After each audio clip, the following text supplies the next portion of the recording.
மயிலாடுதுறை மாவட்டம் சீர்காழியை அடுத்த திருவெண்காடு கிராமத்தில் தேவார பாடல் பெற்ற பிரம்ம வித்யாம்பிகை சமேத ஸ்வேதாரண்யேஸ்வரர் கோவில் அமைந்துள்ளது. காசிக்கு இணையான தலங்களில் முதன்மையான இக்கோவிலில் சிவமூர்த்தி, அம்பாள், தீர்த்தம், தலவிருட்சம் அனைத்தும் மூன்றாக அமைந்துள்ளது. பட்டினத்தடிகளார் சிவதீட்சை பெற்ற மெய்கண்டார் அவதரித்த இக்கோவில் நவகிரகங்களில் புதன் ஸ்தலமாக திகழ்கிறது. இத்தகைய சிறப்புமிக்க கோவிலில் ஆண்டுதோறும் மாசி மாதம் இந்திர பெருவிழா 13 நாட்களுக்கு நடைபெறுவது வழக்கம். இவ்வாண்டு இந்திர பெருவிழா இன்று 28ஆம் தேதி இரவு கொடியேற்றத்துடன் துவங்கியது. கொடியேற்றத்தை முன்னிட்டு கோவில் முன்பு உள்ள கொடிமரத்திற்கு சிவாச்சாரியார்கள் சிறப்பு அபிஷேக ஆராதனைகள் செய்தனர்.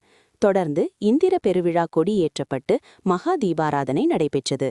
இதில் திரளான பக்தர்கள் கலந்து கொண்டு தரிசனம் செய்தனர்.